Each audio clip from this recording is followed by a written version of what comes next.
6.13 Debugging of a program.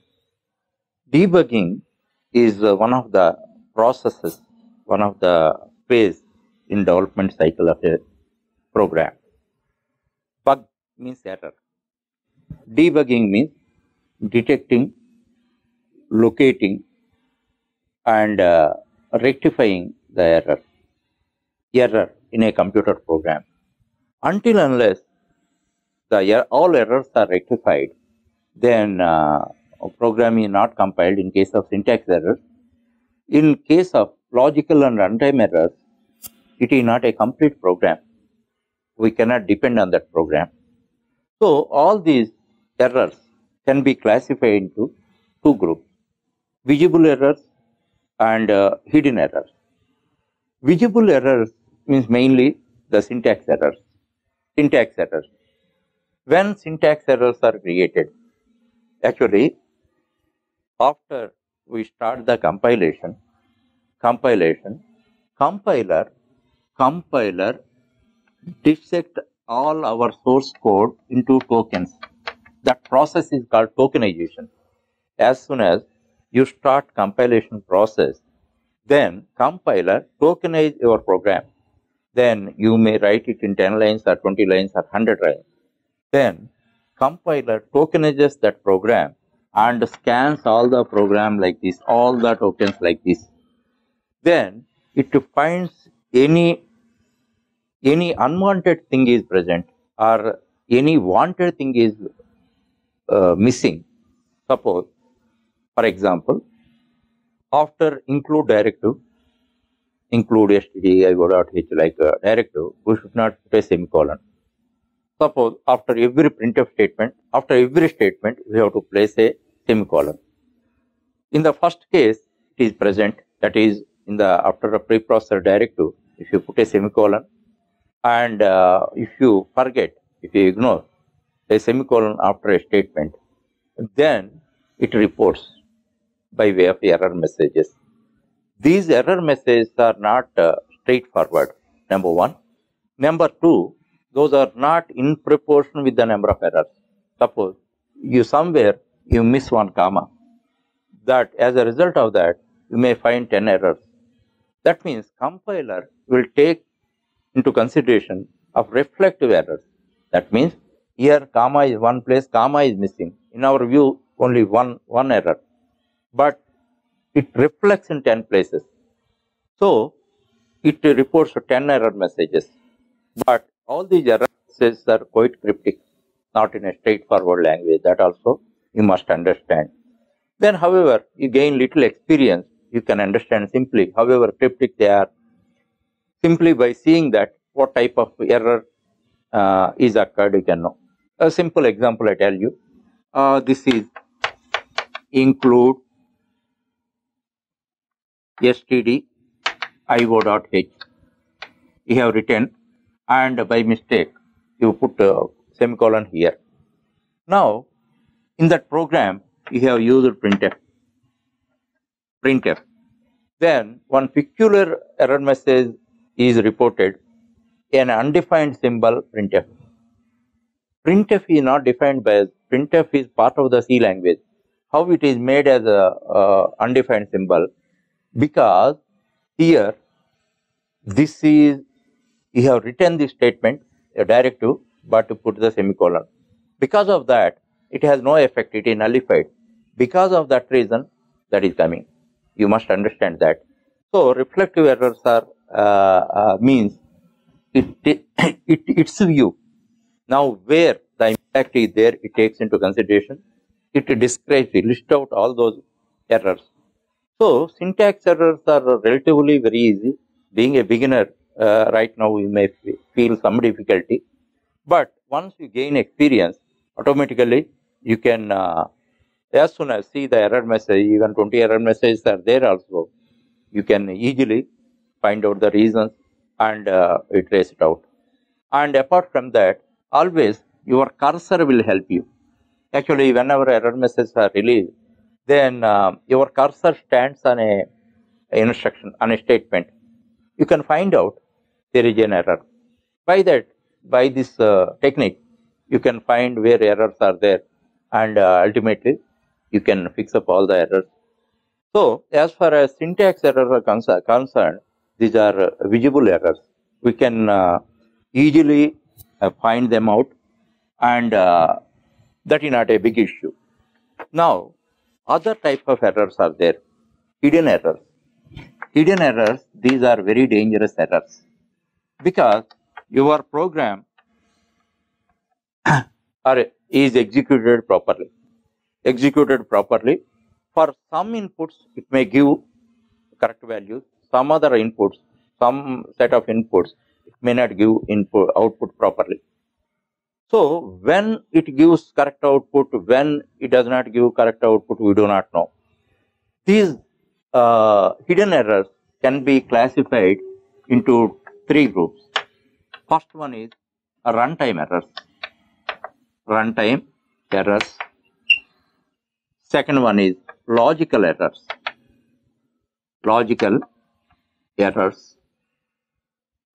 Third, the dormant errors.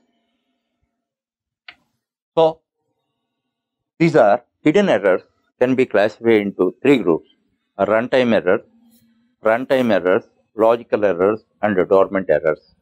Just with a small example, I will explain what is the runtime error. Actually, you have written a formula for calculating simple interest. Now, you have declared int type for p, t, time, r, rate, and simple interest.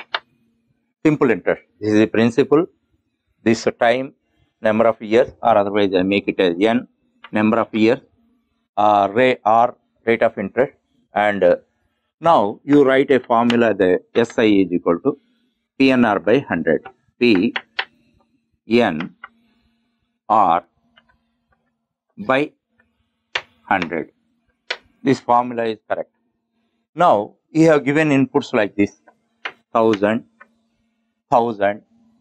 and number of years 3, rate of interest 10%, then by 100. These inputs you have given, and you get an interest of yearly 100 rupees, and 3 years 300. Output is printed properly. For the same program, if you give these inputs, outputs are coming properly, 300 rupees. Now, suppose you increase it, principal is 10,000, and number of years, same number of years, 3 years, and R, rate of interest 10. Now, if you give these inputs, you find some garbage value because of some runtime error. This, you must understand the reason behind it. Actually, if you take the data type, what is the range of 32,768 to 32,767? That is the range of signed int. Now all the values, you see, all the values are, even 10,000 also, within the range of signed int. Now all input values are within the range. Output value also, even next one, if you take 3,000, output also within the range of signed int. Now why garbage value has come, that you have to understand. Now you see, when 1000 is there, how it is calculated? Always you remember, if you write a series of operands also in an expression, every time, like our brain, compiler also calculate 2, a pair. Now 1000 into 3, 3000, 3000 into 10, 30,000, 30,000 by 100, 30,000 by 100, 300. Correct result has come. Now, second run, you have given 10,000, then you see 10,000 into 3, 30,000, 30,000, okay, that is also within the range. 30,000 into 10, 3 lakh, crossed the range. That's it. Then it leads to some bits are overflown, and and then thereafter, if it is divided by 100 also, there is no use. When loss is occurred, here 10,000 into 3, 30,000, 30,000 into 10, 3 lakhs, your container is not sufficient. Your container is not sufficient. Take this example. If you want to boil 1 liter of milk, 1 liter vessel, 1 liter of milk and 1 liter vessel, logically it's okay. But if you are boiling, it is expanded. So you have to take bigger vessel, then only you can protect the milk fully. Here in the same way, you are taking into consideration of input values as well as output values and deciding the data type. That is not enough. You have to take into consideration of input values, intermediate values, this is intermediate value, and also output values. Then only you can avoid runtime errors. Just understand, if you give 1,310, no error has come. For that set of input, output is correct. If you give 10,000, it leads to error. Just understand by this example, these are called runtime errors. Because of size of the data type, these things happen. Only in program testing process, you can trace out runtime errors. So, in order to avoid runtime errors, we have to choose right data type. Right data type, this is the best example. The data type should be suitable not only for input values, intermediate values, as well as output values.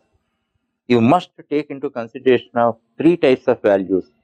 Now, an illiterate housewife also take care of this thing. 1 liter vessel means 1 liter vessel, 1 liter milk, but she uses a bigger vessel when boiling.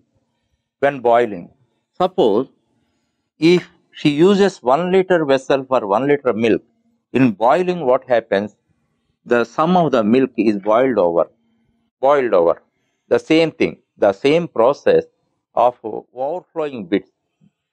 Some bits, actually because of container problem, some bits during process, like during boiling process, then those are overflown. That is called data overflow. Data overflow happens. Because of data overflow, you get wrong result. Those are runtime errors. Runtime errors only in program testing process you can know. Next one, logical error. Logical errors mean there may be some flaw in your logic, and these things and all that only in program testing process you have to. How can you know that? You have to give all probable inputs to the program. Just with a simple example, what all probable inputs I tell you. Suppose you are taking somebody into employment. The eligibility criteria is age and marks percentage. Age is 20 years or more, and marks 60% or more. Then, what are the probable inputs? With reference to a simple case I explained, and age-wise eligible, marks-wise eligible. A candidate is age-wise eligible, marks-wise eligible. B candidate age-wise eligible, and marks-wise is not eligible. Next, C candidate age-wise not eligible, marks-wise is eligible. D candidate is not eligible by age-wise or marks-wise. Now you see, for this case, there are 4 probable inputs. These are the 4 probable inputs. For 4 probable inputs for this program, all these 4 inputs you have to give and see the result. What is the result? In first case, A candidate is only eligible, remaining 3 candidates are not eligible. Now here 4 candidates are there. A candidate is only eligible, B, C and D candidates are not eligible. First you have to test. This is called giving all probable all probable possible inputs you have to give and test the program manually or using a calculator. Then only you can know that. So all the logical errors, sometimes what happens, if you do not know certain rules, it may lead to logical errors. Now you see, you have written 5 plus 3 into 2. Then if you do not know operator precedence rules, how you calculate 5 plus 3, 8, 8 into 2, 16. But according to operator precedence rules, this is having higher precedence. Then first it is evaluated as 6, then 5, 5 plus 6, then that is 11. Understand? This type of many rules are there. If you do not know, it is not the job of compiler. Compiler does not report any error. It is a logical error. Logical error. This type of many cases are there. So you should have perfect command over language. Otherwise, sometimes it leads to logical errors. See, here, syntax wise, there is no problem at all. Your requirement is different. So you should get 11, but you expect 16, but actually you get 11. This type of problems are logical error, and in program testing process only you should know. So one more example I tell you. You have to print a calendar for this opt month and opt month and opt year. You give the opt month is 8, opt year is 1947. Then August 1947 calendar is to be printed. Then calendar is printing well. Then how to test it?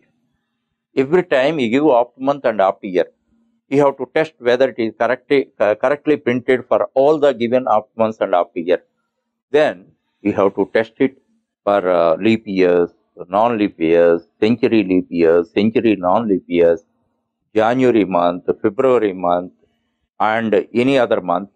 All that you have to, whatever the possible inputs are there, all inputs you have to give and test it.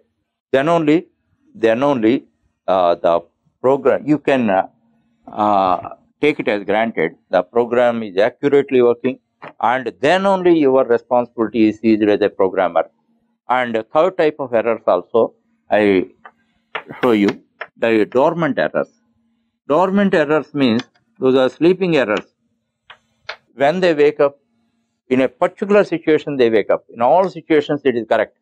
Now you see, you have written a code like this, int A, B, C, D. And in the program, you have written a formula like this, A by B minus C.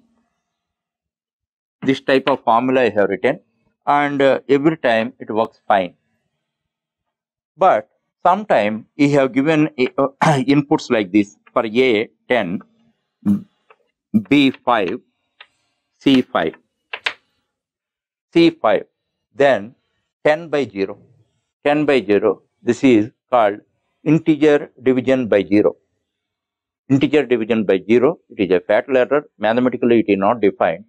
That's why it leads to a fatal error, and your program is abnormally terminated. These are called dormant. They are in a sleeping state. And whenever this situation comes, whenever you enter values that B and C equal values, then this wakes up and terminates the program. These are called dormant errors. Gradually you understand. So initially you understand all the errors or bugs. There are two categories. One is visible errors. Second one is hidden errors. Visible errors are syntax error. Compiler can find them out and reports it. But even though the report is not straightforward, if you get little experience, you can find them and correct, and ultimately get the correct output. Then program is compiled. As far as hidden errors are concerned, three types of errors: runtime errors, logical errors, and dormant errors. These are very dangerous errors. These are like poisonous snake in your home. you know that there is a poisonous snake in your home, then you are quite insecure because when it bites, how it bites, whether it bites or not, you do not know. So that type of situation is created. So as soon as you developed a workable program, then you have to seriously test with all the probable inputs and whatever I have described and all that. Then you have to manually or using calculator, you have to test for all input values for its accuracy. Then only, as a programmer, your responsibility is completed. So, simply developing a workable program, you cannot take it as granted your job is done properly.